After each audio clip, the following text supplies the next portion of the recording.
I was born in 1955 in the East End of London, and at about the age of 6, I think my uncle gave me one of these little Ladybird books of cars, and I remember flipping through the pages and seeing a Wolseley 699, and I thought, wow, what a car that is. Then I saw picture of a Mark 1 Jaguar, and I must have one of those one day. So I loved my cars from the age of 6. First got into PAs, seeing one, I think, when I was a kid.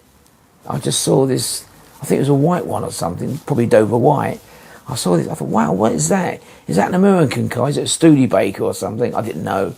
And I just thought, it's just fantastic. The 3 windows are great. When I was playing this band, they wanted to give me, do a bit of a work with a rock and roll band at the Royalty in Southgate.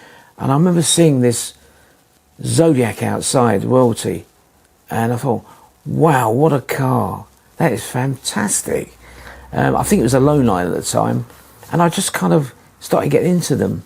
And the more, like, when I get into things, I always go for the early stuff. I think that's the way to go.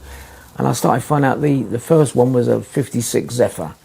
And I love that grille, that cheese cutter grille or a crate grille. And it's just so Americanized. And I just love them. I just think they're fantastic cars. And I love PA Crestas. I just, everything about them.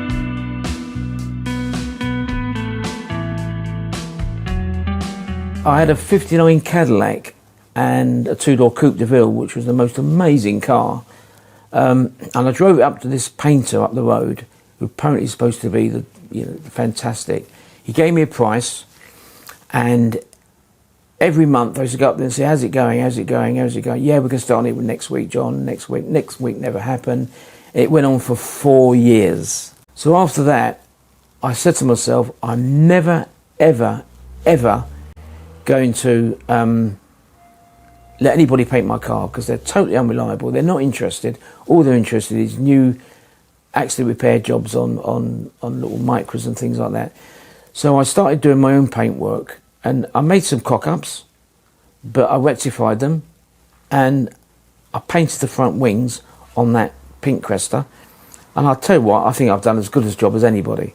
So I do all my own painting now. I don't go too deep on mechanical work, if it gets, because I haven't got a ramp or anything like that, but I do points, plugs, oil changes and things like that. I must admit, I can't weld, so all the work I've had on my cars, my Crestas, I've put out. I've had some, what I call real bad workmanship from people, which I've taken away.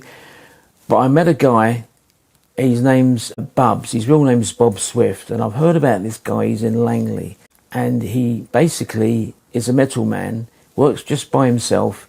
And I took my first car there, which was a 58 PA Cresta, which I bought from a lady called Alison Plant. And Alison Plant is the sister of Robert Plant of Led Zeppelin. Anyway, I bought this car, and it was owned by Robert Plant's father. So it was a bit of a mess, usual things, all the back end are gone. So I gave it to this guy called Bob Swift. And he did the most amazing job for me. Driving any of these cars, the PA is actually a nicer car to drive than the Mk2 Zephyrs. It seems more lighter on the steering, but the Mk2s are definitely better build quality. They definitely are better build quality in every way. They are unique to drive. You've got to get really used to column change, and a lot of people get the first gear mixed up with reverse. So you have to be very careful when you're changing into first gear, you're not going to reverse. These cars are on drum brakes, so they're not the best thing like the PA of braking. So you have to think well ahead. If you're coming to any junction or roundabout, you haven't got ABS, think you've got to start putting pressure on the brakes. Most of my cars are on cross plies. Now they're called ditch dirters or something, and there's a nickname for these.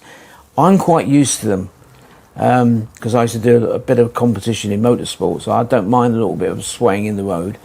But you do get caught out on sometimes on the motorway, and they do follow a lorry. So if the lorry's going up the M1 and it's turning off at junction 13, you're going with that lorry. You're not going straight on.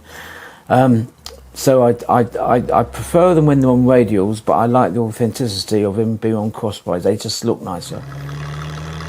One of the main problems I find is what I call rubberneckers when you're driving along, and they keep going right close to you and pointing and thinking, is there something, have I got a flat tyre or something? And what they're pointing at is the white walls or the condition of the car. But it does put you off a bit, I must admit. But yeah, they're great cars to drive.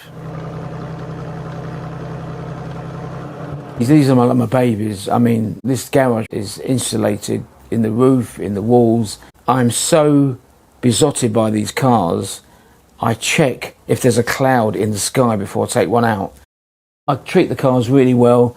I Vauxhall them all every 2 years. I pump Vauxhall into all the seals and the box sections. I do give them a run out. The garage is a little bit awkward getting these cars out sometimes. It's a little bit of an SAS mission. And you have to allow yourself about 2 hours to get all the cars back, because I've only got one opening, which is good really, because it's sort of anti-theft really, because they never get these cars out in a hurry. I treat them like my family really. I love my PA, I love my 58 PAs, I love my Mk2 convertible. If anybody said if there's one car you could only keep, what would it be? I don't know really. It's a mix up between the convertible because of its rarity, or this Zodiac behind me because it's never been welded and it's so lovely.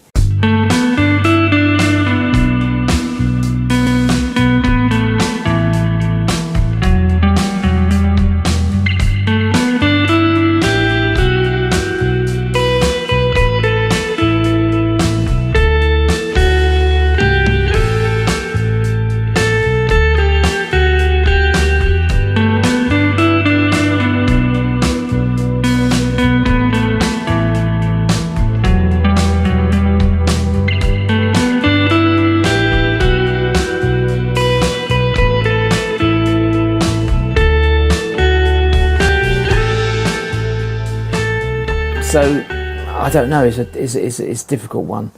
I'd have to. I don't know. I could never sell them. Big thanks to John for showing us his collection, and we will see you in the next one. Goodbye.